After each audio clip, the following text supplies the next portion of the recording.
అయితే ఇప్పుడు ఇక్కడ మనం ఒక ఆయమన ముచ్చట చెప్పుకోవాలనులా. ఇప్పుడు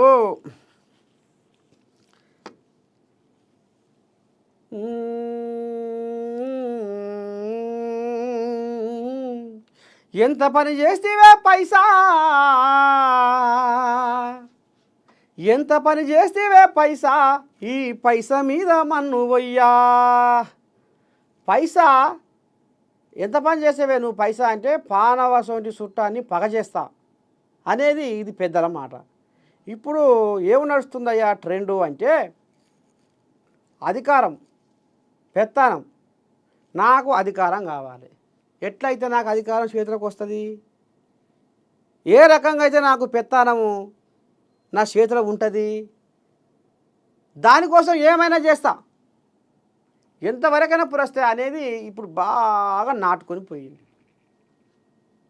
మానవ సంబంధాలు మొత్తమే లేవు, దిగజారిపోయినాయి అన్నీ. తల్లిని పిల్లనమ్మే కాలం కాదు ఇది అనేది ఇప్పుడు ఎట్లా అనుకుంటున్నారో ఆఖరికి వస్తారకల్లా కడుపులో పుట్టిన బిడ్డలే అధికారం కోసం, పెత్తానం కోసం కసాయి వాళ్ళలాగా మారి ఇవాళ కన్న తండ్రినే హత్య చేయించారంటే అబ్బా, ఇంతకంటే అసలు ఇది వినాలంటే కూడా శౌర్యాలకి రక్తాలు కారుతున్నాయి. ఇక ఒకసారి చూసుకుంటే కథ సూర్యాపేట జిల్లా నూతన కల్లులో సొంతం కడుపులో పుట్టిన బిడ్డలే పాపం. నిన్న మనం విన్నాం, చక్రయ్య గౌడ్ అనేట ఆయన ఇక ఆ దుండగులు ఈ దుండగులు వచ్చిర్రు, దాడి చేసిర్రు, పాపం అన్యాయంగా పెద్ద మనిషిని చంపిర్రు అనేది మనం చూసినాం. ఇప్పుడు ఆ చక్రయ్య గౌడు మరి ఎవరి చేత హత్య గావించబడ్డాడు, ఎవరు చేసిర్రు, ఏ దుండగుడు ఈ కథ నడిపించిండు, తెర లోపల ఏముంది, తెర బయట ఏముంది, ఏం కథ అని పోలీసు వాళ్ళు ఇక మరి పసిబట్టి కెలిగిస్తే ఆఖరికి వస్తారకల్లా బిడ్డలు అల్లుండు కలిసే ఈయన సర్పంచ్గా 30 ఏళ్ళు చేసినారు చక్రయ్య గౌడు. తర్వాత సహకార సంఘం ఏదో చైర్మన్ కూడా చేసిండట. అయితే ఇంట్లో ఊర్లల్లో వర్గాలుగా మారిపోయి, అమ్మ మా నాయనదే నా ఎప్పటికీ పెత్తానం, మా నాయనే మాకు అడ్డొస్తుండు, ఏం చేయాలి ఎట చేయాలని ఇక్కడ పాపం ఈ చక్రయ్య గౌడు అల్లుండు బిడ్డలు ఇద్దరు, ఇక్కడ బిడ్డలు అల్లుండు కలిసి ఈ చక్రయ్య గౌడు పానానికి పుటం పెట్టిరు. ఎంత రామసకరంలో చూడు, సిగ్గి శరం ఏమైనా ఉందా అంతకంటే. రామ అంటే వీళ్ళ ఆధిపత్యం కోసము, వీళ్ళ పెత్తాలం కోసము ఇక పోలీసుల విచారణ తేలితే ఇగో పట్టకపోతురు చూడు.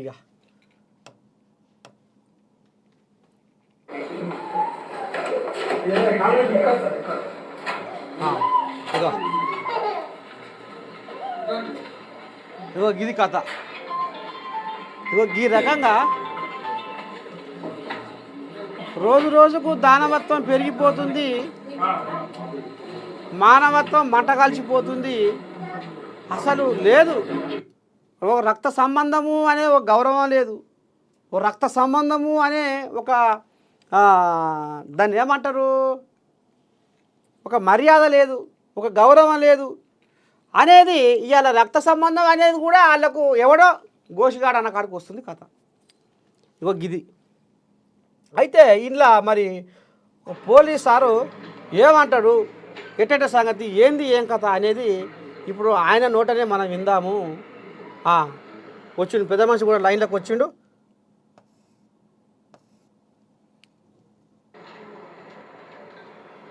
ఇక కానీ పెద్ద మనిషి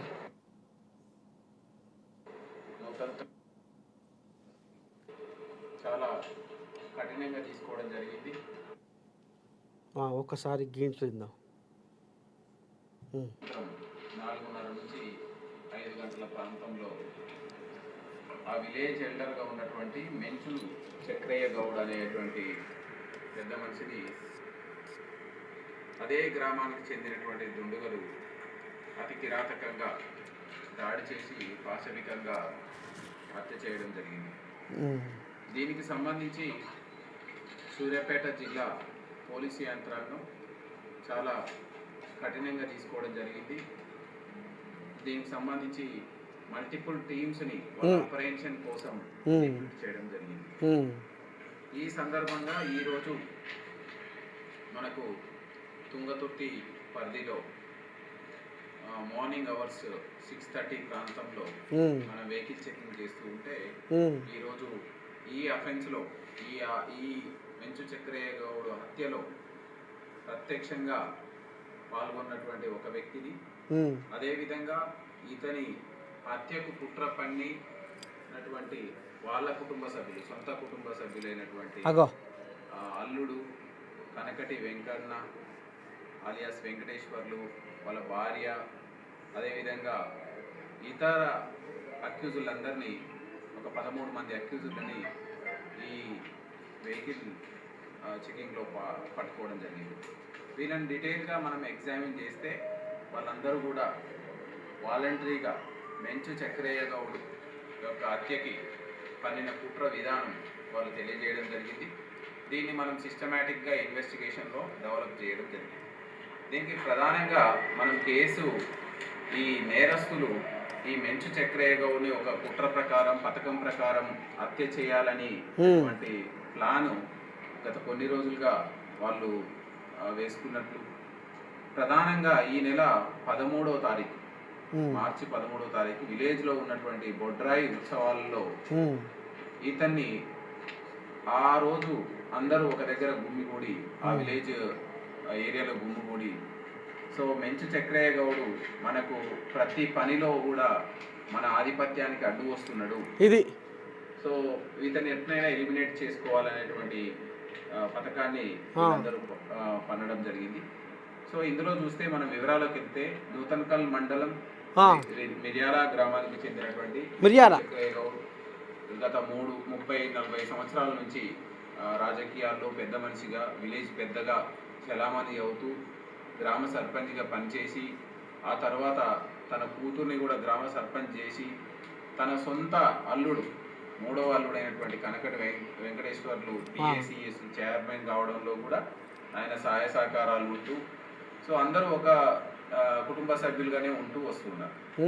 2020 తర్వాత ఈ చక్రయ్య గౌడ్ తన అల్లుడైనటువంటి కనకటి వెంకన్న ఎప్పుడైతే పిఏసిఎస్ చైర్మన్ అయినాడో మండల స్థాయిలో తన ఆధిపత్యం చెలాయించడం, అదేవిధంగా చెలాయిస్తున్నప్పటికీ విలేజ్ లో మెంచు చక్రయ్య గౌడ్ యొక్క ఆధిపత్యం అనేది కొనసాగుతూ వస్తుంది.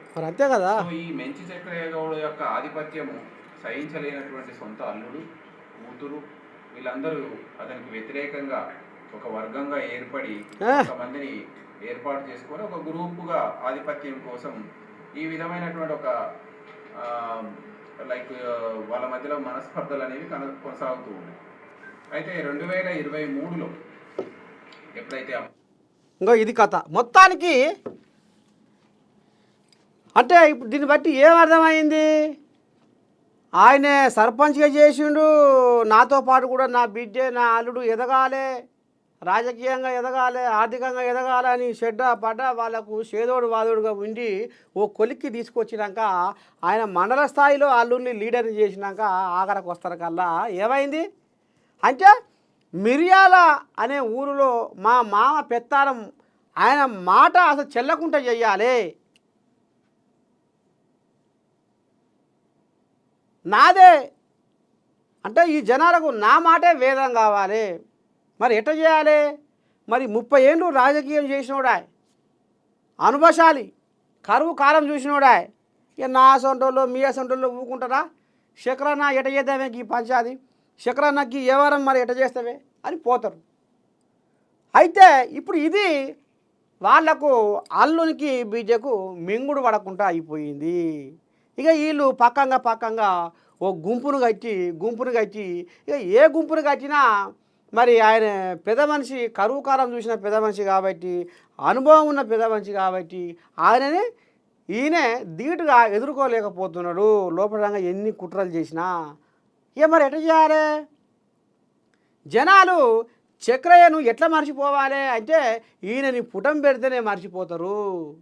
గప్పుడు నా కాడికి వస్తారు, మా దగ్గరికి వస్తారు, మా చెప్పు చేతుల్లో ఉంటారని దుర్మార్గుడు ఎంత పనికి ఒడిగట్టిండంటే వీరికి ఎందుకు లజ్జ లేదో, ఎందుకు సిగ్గి లేదో వీడు ఇవాళ మామతోటి ఇవాళ మరి ఈ రకంగా రాజకీయ విద్యాబుద్ధులు నేర్చుకొని ఆఖరికి వస్తారు కల్లా తిన్నకాడ పక్క సాపలు కాల్చినట్టు ఇగో గింతటి దారుణానికి మరి ఆయన భార్య ఇప్పుడు చక్రయ్య గౌడు బిడ్డ అన్నట్టు మరి ఆమెకెందుకు జర్నన్న అయ్యో ఇక అనొద్దు ఆడపిల్ల కానీ శాశ గింతటి దుర్మార్గమైన చర్యకు వీళ్ళు ప్రయత్నం చేసి పూనుకుని ఇవాళ జ్ఞానంగా చక్రయ్య గౌడును పొట్టన పెట్టుకుర్రు అంటే ఈ పాపము ఊకెపోతాదులా కర్మ ఎవరిని వదిలిపెట్టదు.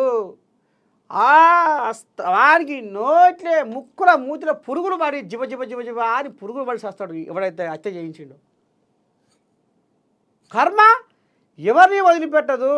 కాలం ఎప్పుడు సమాధానం చెప్పాలో అప్పుడే చెప్తుంది. ఉరుకున పెడితే పొద్దు ఊకదు. కాలం ఎప్పుడు సమాధానం చెప్పాలో అప్పుడే చెప్తుంది.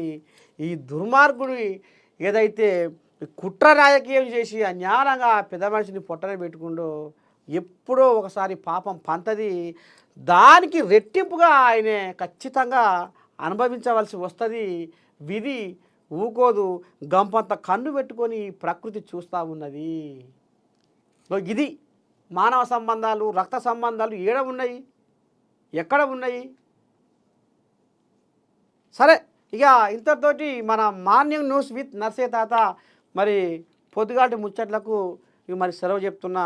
రేపు పొద్దుగాల మళ్ళా కలుసుకుందాము. అంతవరకు దాకా మీరు ఏం చేయాలి? చూస్తూనే ఉండాలి మన ఏఎన్ఎన్ ఉంటా శనార్థి.